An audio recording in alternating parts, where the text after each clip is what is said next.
access, just to make sure that people who see this afterwards can, who want to watch this later.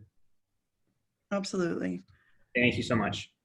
Okay, and then I don't have the ability to give access for recording, so we'll have to reach out to. I'll take it.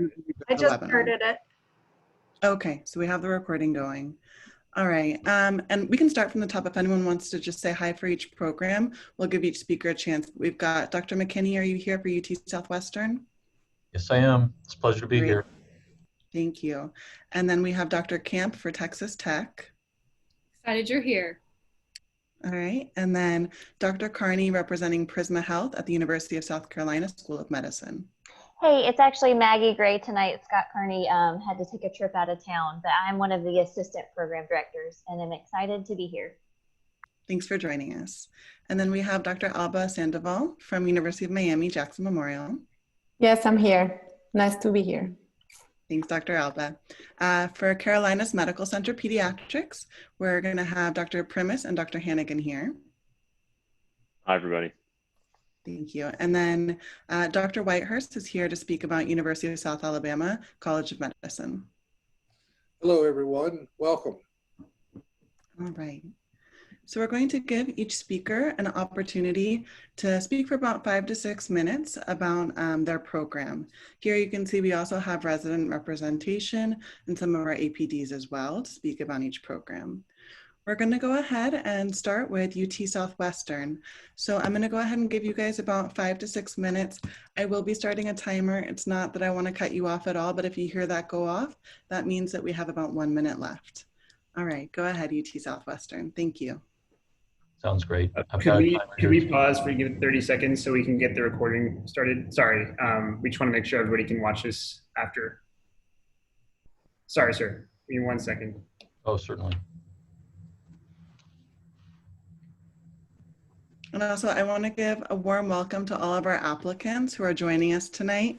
We really appreciate you spending your Friday night with us. We're really excited to show you about our different programs in the region.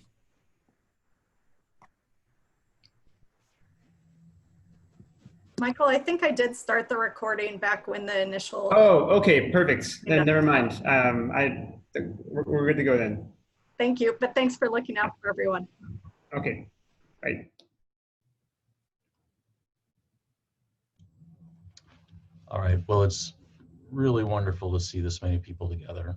I know I'm supposed to talk about my program, but I can't help but comment on how special a year this is for things that are obvious to all of us, but the extent to which this cohort of applicants has been resourceful and resilient.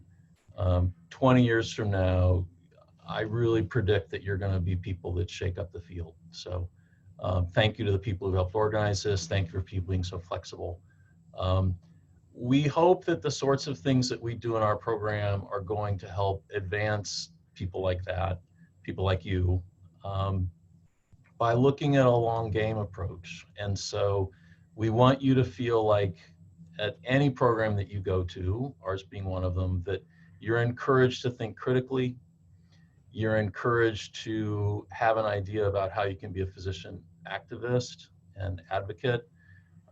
We want to try to think about how people can cultivate you as individuals with enough infrastructure so that we're not just making everything up from scratch, but enough flexibility that it really can be a different experience for different people.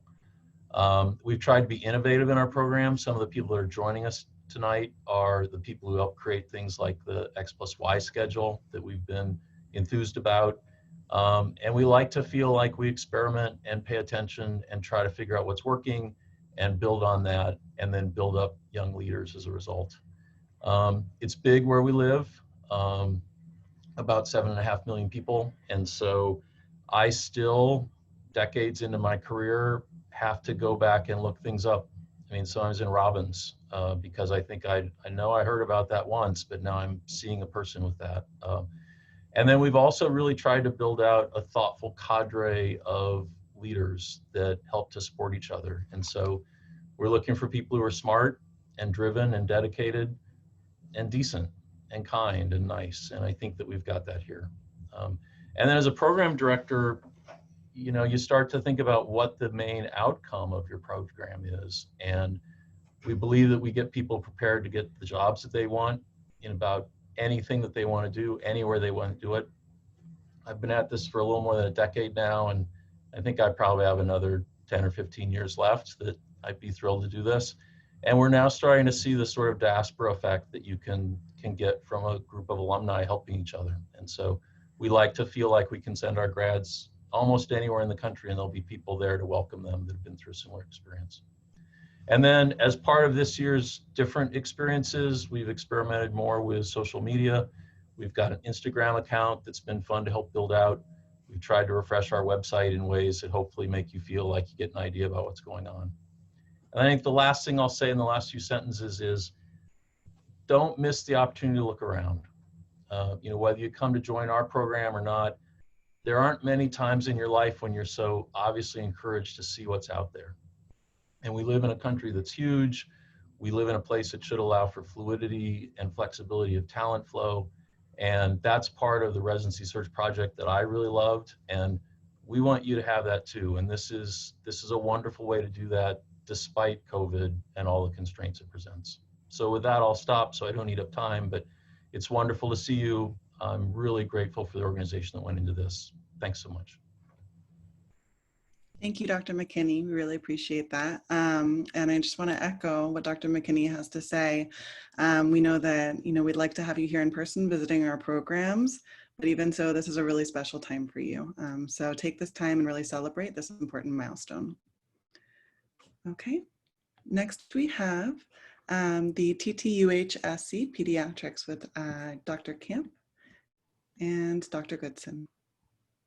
So Texas Tech in Lubbock we kind of are off in West Texas, kind of all alone, and it's really a fun place to be. We're considered a small program, but I will tell you that the diversity of the pathology that we see is really quite remarkable. When you live in West Texas, we have several communities that are near us that have a significant number of population who tend to marry within that same population. And so we see many of those X-linked recessive diseases that, like Dr. McKinney, I have to go look up sometimes because I just don't remember that. And so great opportunities like that. I think one of the highlights that I have to say from our program is that we truly love primary care. And we really focus on that, and so much so that our residents have actually a practice themselves that is an independent functioning clinic where they perform their continuity of care clinic. That is the medical home for a whole group of patients that live in West Texas. And our residents are so proud of that clinic because that is their patient population. And as our third years graduate, they hand those patients off to those first year residents who are coming in, and those patients just continue. We have patients feedback to us that they love having the opportunity to help train our residents become really great pediatricians and to watch them grow over time. And so it's a really tremendous opportunity to do those kinds of things. One of the things, when you're a small program, sometimes you think, oh, what can be some of those great advantages? Because there are some disadvantages in being a small program, but there are really lots of great advantages too. And one of those things is that I have the opportunity as the program director to meet with every single one of my residents 4 times a year. I really know every one of them. And so we don't have tracks that we design for you, but instead your individualized curriculum really gets the opportunity to be truly individualized to you. Last year, I had 2 residents who graduated who really, one of their goals were to become certified lactation consultants. And as part of their curriculum, when they left Texas Tech, they both left as certified lactation consultants as well. And so we were able to do that and work that through their individualized curriculum. And I think it's lots of fun. I also love the opportunity as a program director to watch your graduates go off and be able to perform really well. We do have a lot of our residents who go off and do primary care. 60% of them will go and do that, but 40% will do subspecialty care. But one of the fun things for me as an ambulatory pediatrician myself is to have a resident call me and say, guess what? It was my first 2 weeks in clinic, but I was able to see 20 patients in a half day. And I did it. I was able to do that. And that is a really fun thing. And that's the kind of opportunity. When they're in my clinic, I love to be able to say to them, this is your day. What do you want to do? And when they say, I want to run your schedule, I know that I can let them do that and give them that preparation to go off to really be successful as they go into primary care. But I think it's so important too to give that broad foundation, because you need that broad pediatric knowledge to be able to go into subspecialty care. And I think that's one of the things that our program can do really well. We have our residents who they do own their houses, just like we talked about. My two residents who are on here tonight both own their own houses here in Lubbock, and they invite their fellow residents over some for game nights. June King loves to put together game nights for the residents to interact with each other, collaborate. They know each other well, and they get to spend that time with each other. And so I feel like that as a program, we have those opportunities to really reach out and to make a difference in people's lives. And so I would just ask June right now, why did you choose Texas Tech? Hello, everybody. My name is June. I'm one of the second years at Tech. My wife and I actually couples matched into pediatrics, and we actually ranked Tech as our #1 choice as a couples matching. Kind of throughout the whole interview process, we did really enjoy the interview that we had with Tech, specifically with Dr. Camp. My wife, Jordan, she actually came out of that interview, and after every interview we would talk, and she was just like, I think this is the one. We were looking for a smaller side program that had a very familial vibe. We wanted to feel comfortable, and we wanted to feel like we have somewhere where we belong, and the attendings really looked out for us. And that was sort of the vibe that we got when we interviewed at Tech and did our like hospital tours and all of that. So that's just, there's a lot of things that kind of went into that thought process, obviously, but that is just a quick snippet of kind of the meat and bones of why we ended up choosing Texas Tech in Lubbock. So I just want to echo what Dr. McKinney said earlier. We are so proud of this group of applicants for how you have come together, and we know no matter where you go, you are going to have great things that you are going to do in the future, and we are so proud of your resilience and your hard work. And so thank you for joining us on a Friday night and letting us have the opportunity to share with you. Thank you, Dr. Camp, and thank you also, June, for sharing your perspectives on Texas Tech. Next up, we'll be hearing from Prisma Health, University of South Carolina School of Medicine.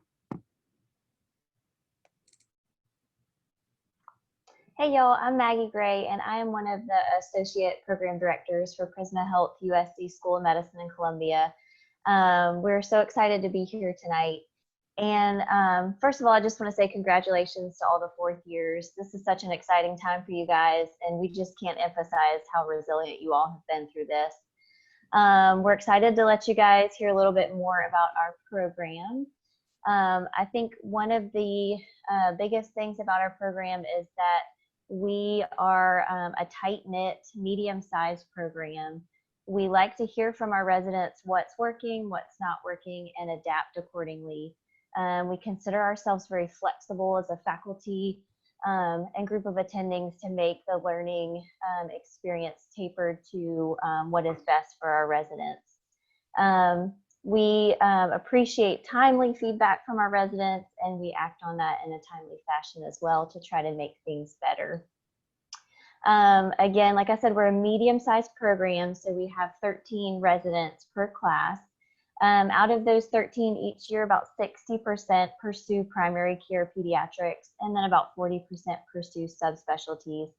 I think we can say for certain that we are a program that prides itself on training fantastic primary care pediatricians, but then also setting up residents to succeed in the subspecialty match as well. We have residents who typically match at their top choice for their subspecialty program.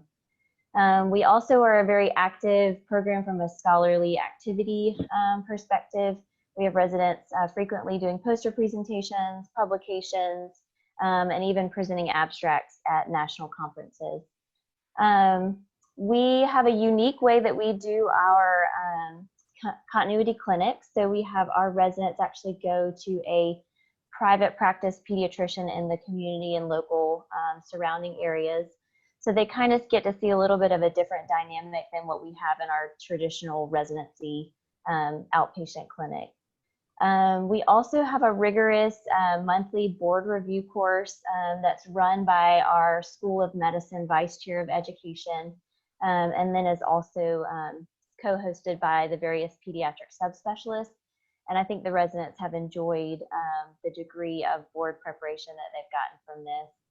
And then we also spend a little bit more time in detail in June going through the more high yield board prep information, just to make sure our residents feel like they are well prepared as they finish their training. And then lastly, I think the most important and the best feature of our program is the people. We have a tight-knit family-like atmosphere here. The attendings are close with each other and then close with the residents. And we enjoy spending time with each other at work and outside of work. We are located in Columbia, South Carolina, which is in the middle of South Carolina. So we're very close to the beach, but also very close to the mountains. So there are a great deal of outdoor activities that our residents can participate in. And then we also have an up and coming kind of foodie scene in Columbia, as well as several local breweries, one of which our fellow cardiology attendings owns. So it's an active group, both at work and outside of work, and I'm thankful to be a part of it, and I'm excited to have the chance to let you guys hear more about it tonight. And I'm going to give it over to one of our residents, Jaya, who's one of our fantastic second years, to tell you guys a little bit more about why she loves our program. Hey guys, my name is Jay. I'm one of the second year residents here at Prisma Health. I just wanted to share a couple of my favorite things about our program with y'all. I couldn't say enough amazing things about our attendings. They're extremely supportive. I don't have to cross my fingers if I have to call them in the middle of the night and wake them up. They're always happy to hear from us, which I think is a huge relief and something that I was kind of stressed about when I started residency. One of my favorite things about our program is that we actually get divided into houses at the beginning of the year. So we have a sorting ceremony like in Harry Potter, except instead of a sorting hat, we use a bedpan, which is hasn't been used recently. But we get sorted into houses, and we have house parents, which are some of our attendings. Actually had Dr. Gray as my house mom last year, and it just kind of gives us another kind of smaller support network within what I feel like is already a pretty, I mean, it's medium sized, so you know everybody, but you know, it's big enough to where you're not, I feel like, all in everybody's business all the time. But it gives us kind of a smaller support network so that we have 2 specific attendings that we can go to if we need anything. We'll have dinner at their houses. We like to do things for wellness. Just this past weekend, we did a cycle bar class, which was super fun, which is a spin studio here in town, and then went to one of the local breweries that, like Dr. Gray said, one of our fellow peds cardiologists owns. And actually he was up there along with another one of our pediatric cardiologists. So it's just, Columbia is a really great place to live. I've lived here my whole life. I don't want to leave. I probably will at some point just because I probably should, but I love it so much. It's big enough to where you can go places and not have to see people you know, but it's also not unusual to run into people occasionally, which I think is nice. So yeah, we would love to have you guys. I just want to mention for our social media, we actually recently updated it because not everybody knows that Columbia is called COLA. So for our Twitter and our Instagram, it's actually Prisma Peds _ Midlands. So just if you guys can take note of that. But thanks so much for having us. We're excited to meet you guys. All right, thank you so much for sharing about your program. And next, I'm really proud to introduce you all to my very own program director, Dr. Alba. She is not just my program director, but mentor, excellent resource to us, role model, and friend. So I'm really excited to tell you all about University of Miami from my perspective, but I'm going to let her go ahead and tell you all about our program. Well, thank you, Susan, and thank you, everyone. I want to welcome to Miami, and I appreciate the efforts that everybody has put into this webinar. It basically shows that adaptability that we all have and the efforts that we all want to put into this season. Well, I want to start saying that, just to give you a little bit of perspective of our program, we are part of one of the largest safety net public hospitals in Florida and in the country, which means that our families are largely underserved populations and communities that need a lot of help. That makes us basically responsible to give them the best care that we can. We are also the gateway for the Caribbean and Latin America, so we have a very diverse population because this is Miami. Here at Holtz, we are the largest program and the center for transplant referrals in Florida. So we do have very complex patients in our program, in our floors, and it's in this environment where our residents grow as physicians and they develop their autonomy as well. But it's not just, being able to become a great pediatrician, which I think from our program, we have a very nice structure, academics, a lot of opportunities for research, but it's also being able to develop that other aspect that one may be interested in. So you can name it advocacy, you can name it medical education, you can say resilience, wellness, outreach community. We are very keen on supporting all of the projects that you might have in mind, because for us it's very important identifying our mission, which is actually creating long-lasting positive change in the communities. And I take, as a program director, the community is not just the patients, but it's also us, the attendings, the residents, the nurses. So we're very happy, and we have the ways to support any projects or ideas that might come from you guys. Moving on to where our residents go, we really have a tendency to have our residents go into fellowship. About 70% of them go to fellowships anywhere in the country, or they stay with us. We have 9 fellowships in the Department of Pediatrics, and about 30% of our grads go to Gen Peds community, taking care of the community. Our residents do participate actively in all national conferences, AAP, PES, chapter, and some of ours are grant recipients, which makes us very proud. It's one of more of those pieces that show the great mentorship that goes into our program. But I just mentioned that we're, large hospital safety net, that we have very complex patients. The Miami Transplant Institute is part of us, but we really feel like family. We have a class, our classes are of 66, so we have 22 residents per class, and the heart of what we do is basically mentorship. We have a strong mentorship in our faculty, a strong sense of belonging, and I believe that that's how conversations start, that's how we can individualize the curriculum, that's how we can develop the projects, that's how we can provide support to our residents that are in need, because as I always say, life happens. And nobody has planned for anything that may come up to you. So we have that kind of environment to support them. Some of our people are international, so we do have challenges, that come at life and any time. So I just want to close saying that if you're interested in training in a place that is diversity is the norm, that serves a large community for an underserved population, that you're looking for ways to be innovative, ready to give in, and have a great experience by being supported by your faculty, certainly think about us. We will be happy to have you come in to our website and take a look. We also kind of went into it and did some remodeling in there for you guys to have information available, because we understand the challenging of the times. And I'm gonna have Susan, if you have anything else that I missed, just please chime in. Sure. I just wanted to jump in terms of the program size and how it feels to be in a program this size. It's true. It's a large program. You've got 22 people in your class. You've got 9 fellowship programs. So there are a lot of people around you, but it's a large family. You really don't get lost in the shuffle. We're all friends and we have a really good sense of camaraderie, which I wish we could show you in person. But any of our residents would be the first to tell you that we get along very well. And if you have any questions that you want to direct specifically to me or Julia, my co-chief, we'd be more than happy to answer your questions and direct you to residents who may share your interests. So we'll put our email in the chat. The other last thing that I wanted to add in is one thing that I loved about my training being at Jackson is the graded autonomy that you get here.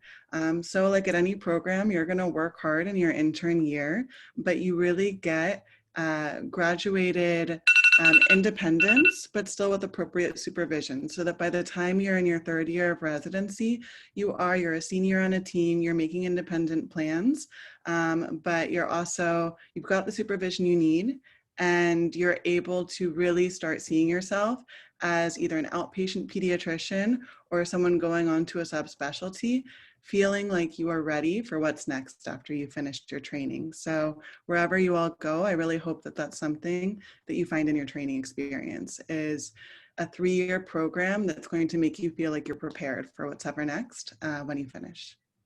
All right. Thank you, guys. And next we have Carolina's Medical Center from Charlotte, North Carolina. Hey, good evening, everybody. I am Steve Hannigan. I am our Associate Program Director for Recruitment, and I'm excited to introduce you guys to our Carolina's Medical Center Pediatrics residency. So our residency is out of Levine Children's Hospital, which is on the campus of Carolina's Medical Center here in Charlotte, North Carolina. It's a 236-bed freestanding children's hospital. And what's interesting about our program is that we're a community program at a quaternary care hospital, and we also serve as a satellite campus of the UNC School of Medicine. So we have those community roots, and I think that permeates our culture. But we also have the patient complexity that rivals anyone else in the nation. We are, again, ranked in 8 pediatric specialties by the U.S. News and World Report, which is very impressive for a hospital that's only 15 years old. We have 12 residents per every residency class, and we think that's the perfect size. You really get to know all of your faculty and your co-residents really well, but we're not scrounging to find coverage for emergencies, and we have a very, very flexible vacation policy. Diversity inclusion is very important to us and very important to our organization, Atrium Health. Atrium Health has over 70 care locations and over 70,000 employees in North and South Carolina. So we're a huge organization with the resources of a huge organization. But our Diversity Inclusion Committee is very active in the Department of Pediatrics.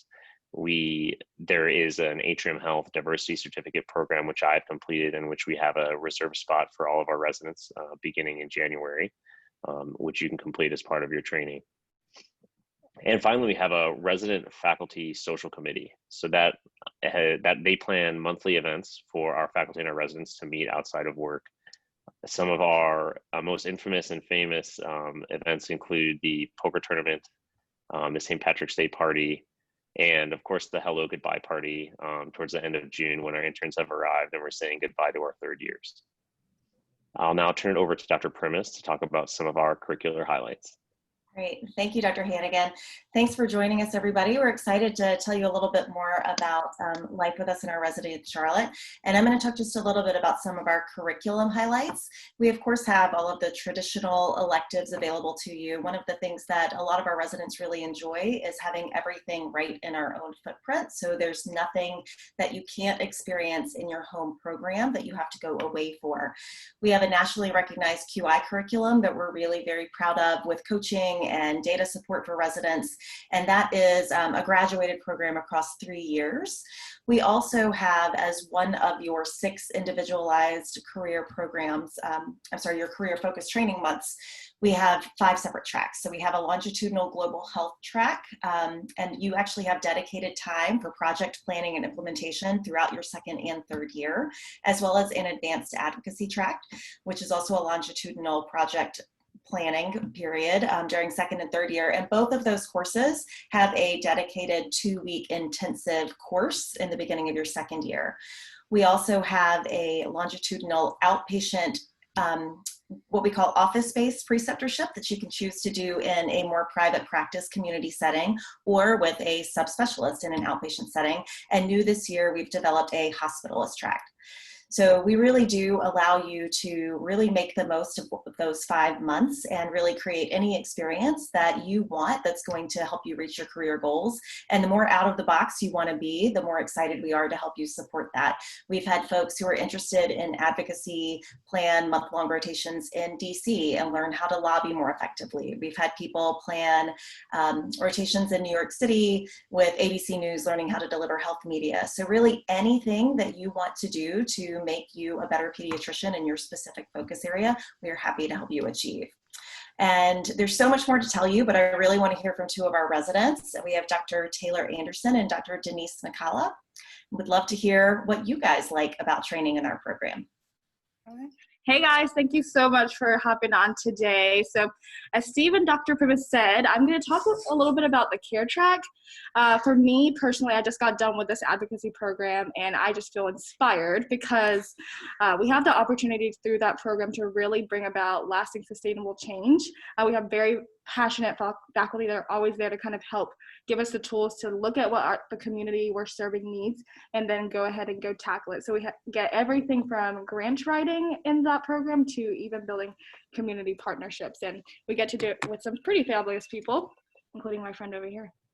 All right, and hi guys, I'm Taylor. Like Denise said, we have a really awesome program. And I think one of the highlights is definitely our group of residents that we have, as evidenced by us choosing to be together and wearing our masks today. But we have a really great group and we really like living in Charlotte. It's a really quickly growing city, which gives us a lot of opportunities to kind of have like little small, like the small town feel like if you want like your certain neighborhoods, but also have a city that's growing where there's new things to do all the time. So there's really like whatever you want, whether it's like the family setting or more of just like wanting to be out on the town, you can do it all. But we love it here. Yeah. Great. All right, thank you guys. And now we have University of South Alabama.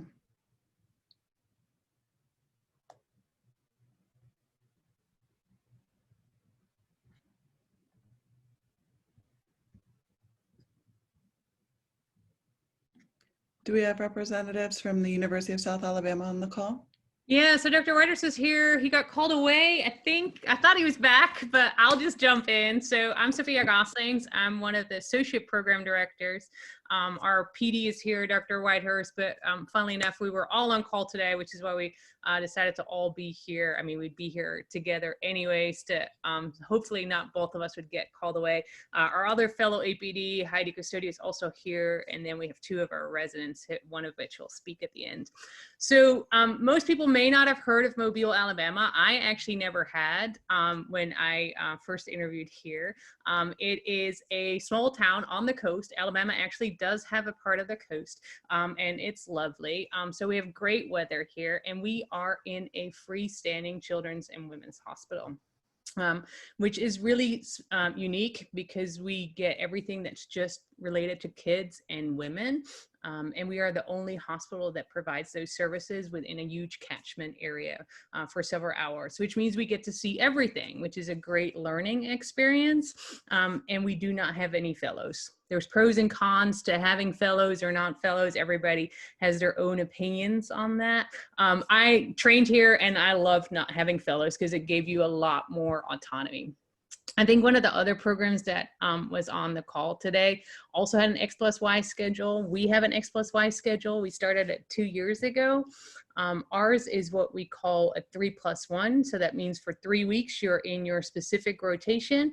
And then in your 4th week or your Y week, you are rotating through clinic. So you're always in clinic in the same week, no matter what, which really helps when you are limiting your interruptions during your actual rotations and you still have that continuity of care. If you think about peds, when you have your checkups every 4 weeks, right? 2-month visit, 4-month visit, you get to see them all because your Y week is in the same time. One of the other things that residents always care about or applicants care about is vacations.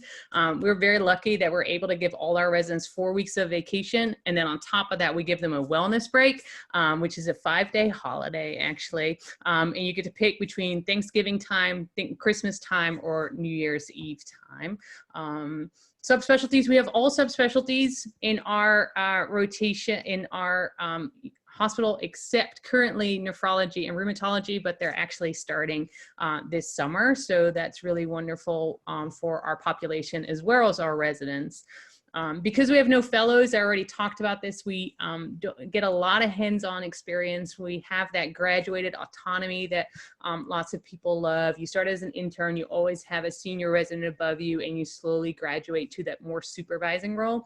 We are a medical school as well, so we always have different levels of learners with us. We have medical students, 3rd years, 4th years, and actually PAs and nursing students as well. There's scholarly project, which Dr. Custodio can talk about more, which is really cool. You get to pick whether you want to do it on advocacy or QI project, or you want to do resource and then research, sorry. And I'm trying to be fast because I want to leave room for questions, but then maybe I'm overspeaking myself a little bit. One of the things that I love most about our program, which I think everybody has mentioned about their program, we are pediatricians after all, so we're all warm and fuzzy. We truly are warm and fuzzy. Our program is medium sized. We have about 13, sometimes 12, sometimes 13, depending on what year it is. Residents per year, and everybody knows each other. I trained here. I loved it so much that I stayed and became a hospitalist, and then I became an associate program director. And our residents know us all by name and have our cell phone numbers and help us. On top of that, we have MedPeds that joins us, and we're a very diverse group of people, not just by race, but also by country of origin. We have a lot of IMGs, which we love. We love celebrating diversity. And then this tiny, tiny graph will show you how much of our pediatricians go into fellowships, which is the blue, and then the green is our general peds people. So we have really well-rounded, people can go in either way. I am not the most tech savvy, but our chief residents, who unfortunately couldn't be here, are very tech savvy, and they do both our Instagram and our Twitter. So feel free to follow us. We do have a open house coming up that you can find through there. We're always happy to answer any kind of questions through email. And we also have a website that you guys can find any more information on. And then I'm going to ask Natalie Carlisle, who's one of our residents, to talk a little bit about why she loves us so much. Hi everyone, my name is Natalie Carlisle. I did grow up in the Mobile, Alabama area, so I'm familiar with South, as we call it. I chose to go to medical school at this college, and then I was so excited to be able to stay for my pediatric residency. So that kind of helped sway my decision to stay. Like Dr. Gosling said, we do have a medium-sized program, which I think is one of the best benefits to being there. We have super supportive faculty. All the residents act like a big family, so that's really nice. We also have, like she said, great diversity in both our faculty and our residents, so we get to see different perspectives all the time. And also, one of the best things about living on the coast is we're about an hour and a half from all of the beaches, so that's really nice. We're also close to New Orleans and Atlanta to even make like day trips if you wanted to. So overall, we just act as a big family, and everyone's very supportive with each other, so it's a really good program to be in. All right, thank you so much. Okay, and then we will now be moving on to our Q&A section. So for this section, first of all, before I move on, thank you everybody for speaking about your programs. It was so much fun to learn about everybody. I hope that was helpful for our applicants. For this next section, we encourage you, if you have any questions about different programs, what the structure, curriculum looks like, please enter that in the chat and we'll be happy to answer for you.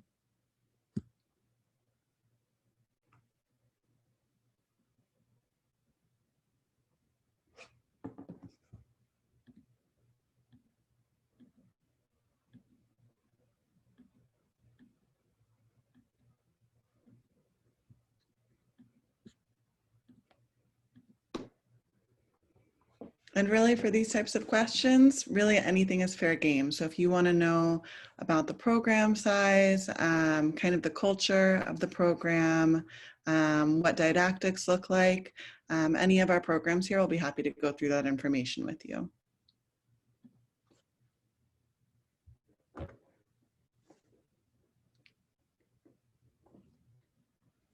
Okay, and we have a question for UT Southwestern. Could you tell us more about your X+Y schedule? Is it similar to what we heard earlier from the other program? Can I hand that off to one of my APDs and former chiefs, Mary Villani, because she made it all work. It's an interesting math, and we think that it's working pretty well.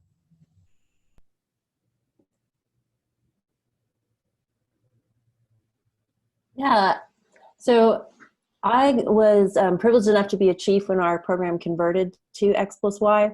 And I think, you know, it was many years coming. We have a, what ends up being, or what had ended up being sort of a inpatient heavy curriculum that we wanted to rethink based on feedback from our residents and kind of re-stress our ambulatory curriculum. So our program is on a 4+2+2, which the mathematics of I won't go into too much, but what it allows us to do is commit fully in 4-week blocks and month-long blocks to your inpatient rotations, which are basically all your subspecialties, all your Gen Peds blocks, where you're not having to leave that setting and kind of have this, cognitive dissonance during the day to go change your mental focus from inpatient to outpatient. And that is followed by 2 weeks in the outpatient setting, which most of our residents really enjoy because you will probably notice that in the middle there, that weekend is protected. It's a golden weekend and everyone in your firm has that weekend off. So we did it intentionally to be able to, I think, like the Mobile program, mimic the continuity of well child visits while kind of providing you with this kind of natural breather in your schedule. So this is our first year in the X+Y schedule. It was really fun to kind of incorporate all our resident feedback into that planning. And I think it's been really well received. We have some residents on the call who can probably comment on it. But I think, I went through kind of the old school block schedule and I'm envious of how the schedule is set up now. All right. And then this one's for our program. Do you have a patient cap for interns on the wards, and how do you try to prevent burnout? Excellent question. And I want to give other programs an opportunity to speak on this question as well after I'll start answering it. First of all, scheduling is something that we also keep in mind. We have a block schedule here. So I think it may be similar to the 4+2+2 concept in that you'll have 4 weeks on the wards where you're not going to your continuity clinic, and instead those continuity responsibilities will fall during your minor electives. So that would be rotations that are typically 2 weeks. If it's rotations like psychiatry, radiology, toxicology, and then your 4-week elective experiences like GI, a lot of the other systems. And so with that back and forth of going between inpatient and more outpatient experience, it's sort of a light at the end of the tunnel on any rotation you're on, whether you're in the NICU, in the PICU, on the wards doing newborn, knowing that it's only a 4-week stretch, that you're going to be on that rotation, waking up at 5:36 in the morning until you have a break makes a big difference. Another thing that we do is we recognize that the hours that you work when you're on the wards can be tough. So we emphasize the importance of having short and long days, which means that when you're an intern, between you and your co-intern, one of you will always be finishing your day at 4 p.m. and signing out to the other. We made some adjustments to our sign out hours in the last couple of years that has also reduced the number of work hours on the wards so that you don't have that strain of really working long days for a straight 4-week period.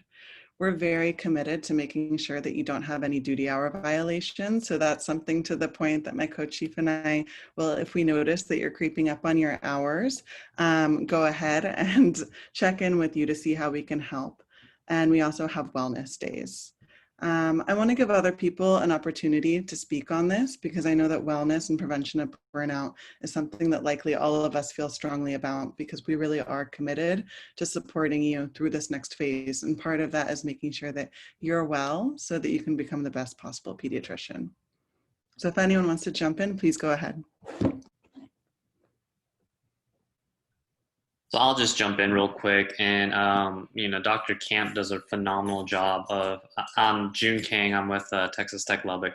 Dr. Camp, our program director, does a phenomenal job keeping track of all of our hours, and even if we get even close to those limits, she will kind of personally reach out and kind of make sure we're doing okay and see kind of what's going on. But I think one thing to address burnout is definitely vacation, right? Vacation helps prevent burnout. And one thing that Dr. Camp really emphasizes is at the beginning of the year, really looking at the schedule and trying to schedule vacations. We get 15 days to use throughout the year, and then we definitely we get either about 5 days off at Christmas or New Year's guaranteed. And then third year, we get a little bit more as well. So vacationing is definitely good for the mind and body. Yeah, I'm gonna jump in real quick about the question about the patient cap for interns on wards and how to prevent burnout. I'm from GMH Pediatrics, and we do have a cap for interns. It's usually around 10 patients. It's more than one intern at least in the wards. And but as we said before, we're a big family, so usually we have a very good relationship with the seniors and our seniors. I remember when I was an intern, the seniors usually help out way before we reach that cap. And also there's been the cases where the chiefs also help out, and we just try to make it better for everyone. And also besides the vacations and besides having the block scheduling, you can always ask for help when you feel like you need it, and when you feel like you need some rest, the program is more than happy to provide it whenever it's needed. And it looks like we're wrapping up in a little over a minute. Does anyone else want to chime in on this question about wellness and burnout? I was going to hop in really fast. I'm Jaya. I'm with Prisma Health in Columbia, South Carolina. So we actually have an 8-1-9-2-10-3 rule on ward. So as soon as an intern reaches 8 patients, and a senior will take 1 before they get a 9th patient. Before they get a 10th patient, a senior will take 2, etc. And then I will say also our attendings are amazing. Even our program director, Dr. Carney, has come in before. When I was an intern last year during respiratory season, our hospital was full. We were holding in the ED, and he came in one day and said, "Hey, I'm seeing these 2 patients for you today, and I'm writing the notes." So it's not even just our senior residents that help out whenever our interns start getting loaded down, because we are one big team, but our attendings also will help out. And I think that makes a huge difference, knowing that they're also part of the team and willing to do the work to help us.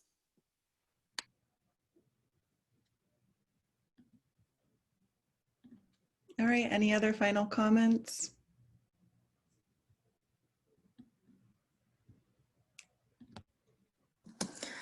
Hi, everybody. I'm Ashton Todd. I'm from South Alabama. So just really quickly, I know we have like 20 seconds, but with our program, we are, like Dr. Goslin says, we have an X plus Y schedule. So you get 3 weeks of you know, just a particular rotation and 1 week of clinic, which has helped tremendously in our program with burnout, in my opinion. We also just implemented NICU caps as Absolutely. Okay,